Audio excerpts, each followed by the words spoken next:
Les taureaux, bonjour et bienvenue sur Helios Guidance. Je vous propose d'explorer votre sphère sentimentale, relationnelle et affective sur ce mois de juin 2024. Alors c'est parti, on va regarder ça avec la carte qui va nous donner la tendance globale pour cette période. Allez, pour vous les taureaux sur juin 2024.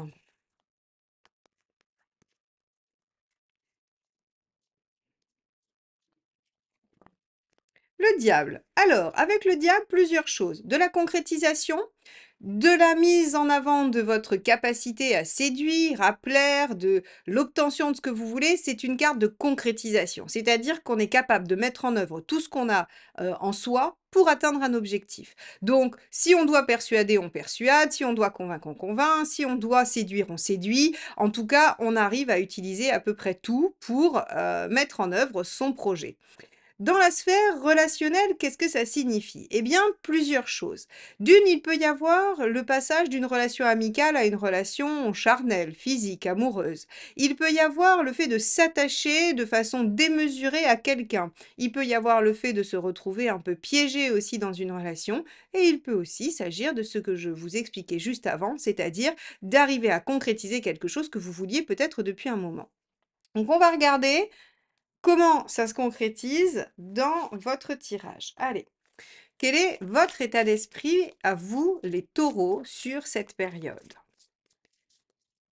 Alors, taureau, état d'esprit. Hop. Ah oui, le 21. On veut juste atteindre le meilleur, le plus beau, le plus épanouissant. Vous voulez atteindre votre réalisation personnelle. Très bien, soit, c'est une bonne chose. Et effectivement, ça correspond bien aux énergies du diable qui compte bien utiliser tout ce qu'il a en son pouvoir pour atteindre son but. Et votre but, c'est le bonheur total. Très bien, très beau but, hein. Pas toujours facile à atteindre, mais très beau but. Allez, on va regarder ce dont vous avez envie. Qu'est-ce qui constitue finalement ce bonheur total, cet épanouissement, cet aboutissement? Allez, taureau juin 2024. 8 de coupe. Laissez partir le passé et vous ouvrir à une nouvelle chose. Le 8 de coupe, c'est vraiment cette capacité à dire, OK, je clôture un chapitre, j'en finis avec ce que j'avais jusqu'à présent et j'abandonne tout ici pour me diriger vers mon idéal. Donc, on est vraiment sur cette dimension-là pour vous, les taureaux. C'est-à-dire que vous comptez vous défaire peut-être d'une soumission du passé pour aller chercher la joie et le bonheur. Bon, allons voir. Quelle est votre intention? C'est-à-dire les actions que vous voulez mener, ce que vous avez l'intention de mettre en œuvre pour atteindre ceci. Allez, taureau, intention, 6 d'épée. Ok, vous avez conscience que ça peut vous prendre un peu de temps et que ça va demander plusieurs étapes. Ça, c'est très taureau. C'est je commence une action et je pose vraiment les jalons qui vont me permettre d'assurer finalement le résultat. Très bien, c'est parfait. Vous avez l'intention de faire ça étape par étape. Et donc, vous avez défini une première marche à gravir et vous allez vous y atteler. Et ensuite, vous passerez à la seconde et ensuite à la troisième. Qu'est-ce que ça veut dire? Soit vous aviez des problèmes dans une relation. Et dans ce cas-là, vous vous dites, OK, il faut commencer par laisser le passé derrière soi et ensuite reconstruire. Soit vous voulez construire une nouvelle relation et vous dites, il faut peut-être que je libère aussi mes blessures passées. C'est pas forcément une relation, hein. Vous pouvez aussi ne pas avoir de problématique avec quelqu'un du passé, mais être dans oui, dans des séquelles de quelque chose. En tout cas, ici, vous avez conscience que pour laisser ce passé derrière vous et aller de l'avant, il va falloir procéder en plusieurs étapes. Très bien. On va regarder ce qui pourrait bloquer.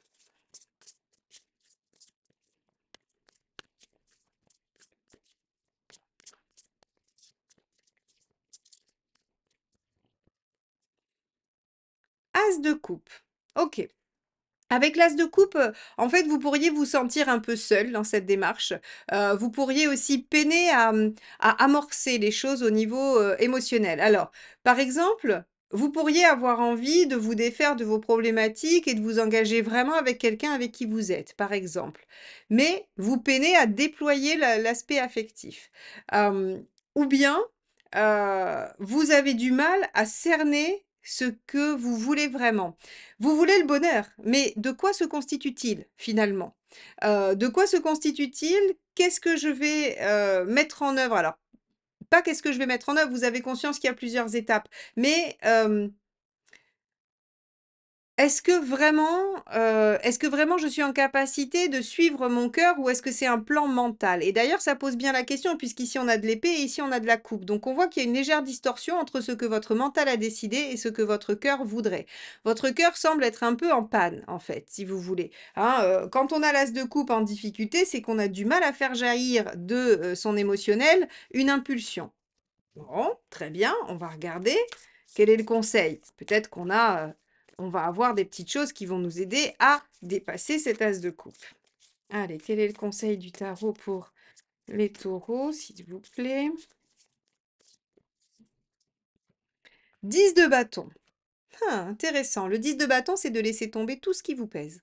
C'est d'accepter et d'aller au bout. Alors, j'ai tendance à vous dire que c'est une énergie qui est assez proche du 8 de coupe, dans le sens où elle est complémentaire. Le 8 de coupe vous demande de laisser derrière vous les choses du passé et de clôturer les pages, et le 10 de bâton, il vous dit d'abandonner le fardeau que ça représente.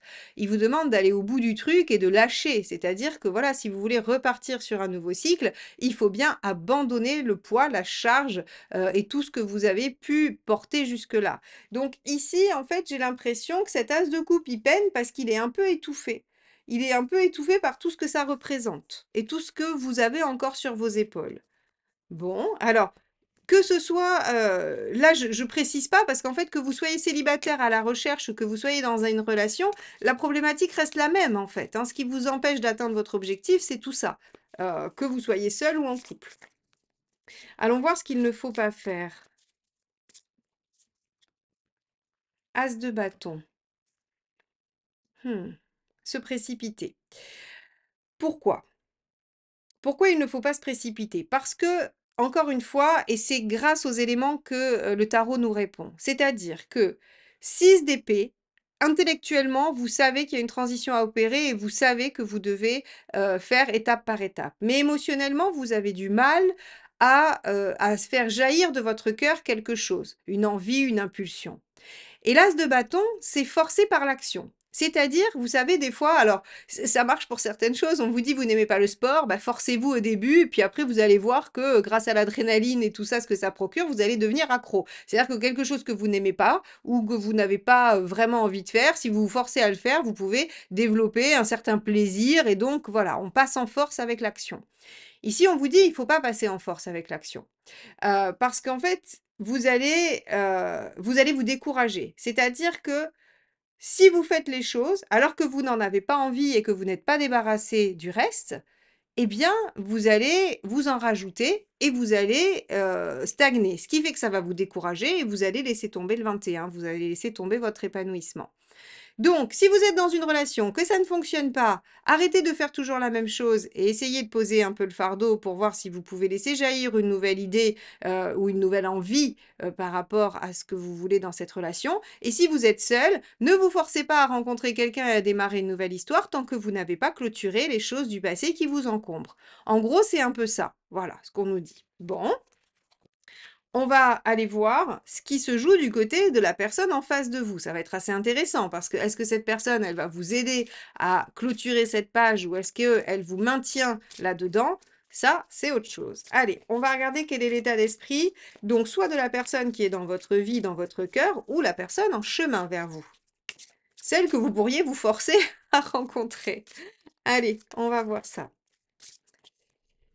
Hop, état d'esprit, 8 de denier. Alors, vous avez quelqu'un en face de vous qui est en sacrifice. OK. Qui est dans l'état d'esprit de faire des sacrifices. Alors, je vais devoir aller plus loin parce que, en fait, le sacrifice pourrait faire écho à votre situation. On pourrait dire que la personne fait la même chose. Elle se dit que de toute façon, on n'a rien sans rien, qu'il faut bien dépasser certaines choses, que voilà, la vie n'est pas facile et que, ben, de toute façon, on peut pas tout avoir, quoi. En gros, c'est un peu ça, mais c'est trop large, trop vaste. Alors, on va regarder ce dont elle a envie et ses intentions. Ça nous donnera un peu plus de nuances. Donc, quelles sont les intentions de la personne en face du taureau? 3, construire, établir, diriger les choses aussi, hein. L'impératrice, elle aime bien décider, elle aime bien commander, elle aime bien construire. Vous savez, c'est, soit la bonne dirigeante, soit la bonne maîtresse de maison qui mène son petit monde à la baguette et puis on peut lui rajouter une notion de communication, envie de communiquer, envie de dialoguer, envie que les choses soient dites, mais de façon, très, positive, hein. OK, donc on a quelqu'un qui est dans l'état d'esprit de faire des sacrifices, de faire des efforts, pour construire quelque chose. Bon, voyons l'intention.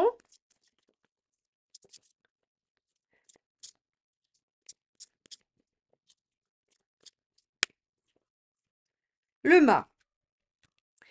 De faire différemment. D'accord. Bon, ça c'est une bonne chose parce que ça va dans la même dynamique que vous. C'est en tout cas la dynamique qui est nécessaire pour vous, c'est-à-dire d'innover, d'aller de l'avant, de laisser le passé, de pas recommencer. Le mât, il a une notion de nouveauté, d'innovation. On fait des choses, mais elles sont radicalement différentes de ce qu'on faisait avant.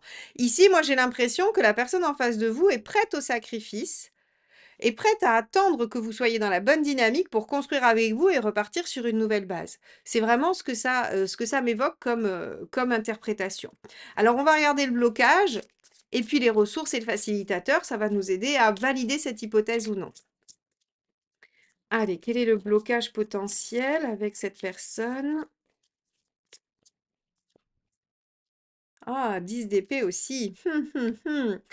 Alors, évidemment, si vous êtes en couple et que c'est un problème que vous avez eu ensemble, eh bien, vous êtes tous les 2 dans les difficultés de lâcher ce passé, d'en finir avec une situation douloureuse et difficile, donc c'est assez logique et si, vous êtes dans une dynamique de rencontrer quelqu'un, si c'est la personne qui est en chemin vers vous, eh bien, c'est également quelqu'un qui a un passé difficile et douloureux. Mais, pour lequel la personne est prête à faire des sacrifices, des efforts pour reconstruire et repartir sur un nouveau pied. Donc en fait, si vous voulez, il va falloir qu'à la fois vous vous fassiez, un peu violence sur, ce que vous avez à lâcher, mais que vous compreniez aussi qu'en face, il y a des choses à lâcher et vice versa. C'est-à-dire que la personne en face de vous ne vous tienne pas rigueur des difficultés à lâcher le passé puisque elle-même est dans cette dynamique. D'où la communication, hein, avec l'impératrice qui peut être intéressante de dire: «Bah, voilà, on a très envie d'aller de l'avant tous les 2. Maintenant, ben, ce qu'on a vécu ensemble ou ce qu'on a vécu chacun séparément est un peu présent et nous encombre un peu. Qu'est-ce qu'on en fait? Hein, ça peut aider, vraiment. Et ça peut, si vous voulez, la discussion peut davantage aider l'as de coupe à se libérer chez vous, et à modérer l'as de bâton. Ça, c'est plutôt pas mal, puisque, c'est plutôt dans ce sens-là qu'il faut faire. Allons voir la ressource de la personne en face. 8 de bâton, c'est une personne qui est capable de changer rapidement, qui est capable de discuter énormément, d'entendre les conversations, vraiment et c'est vraiment une capacité d'adaptation, le 8 de bâton. Je peux pas vous dire autre chose au niveau de la ressource, c'est, être capable d'entendre et de remanier les choses, de prendre conscience d'eux. Donc on a quelqu'un ici, je pense, qui est effectivement avec son 8 de denier et son 8 de bâton, capable de faire pas mal d'efforts dans cette relation pour que les choses se passent bien. Bon, sans pour autant que ce soit de la soumission, hein, ou de la passivité. On va regarder le facilitateur. Oh, 10 de coupe, magnifique. C'est que cette personne, elle aspire à la joie, au bonheur, à l'harmonie. Et donc, forcément, si vous lui proposez des choses positives, eh bien, ça l'encouragera à faire des efforts, des sacrifices et à s'adapter. À s'adapter à quoi? À s'adapter peut-être au temps qu'il est nécessaire pour vous, à s'adapter peut-être à, votre façon de fonctionner et peut-être aussi de trouver, des points communs entre votre 21, votre image de la réussite et du bonheur et la sienne tout simplement, hein, et son 10 de coupe.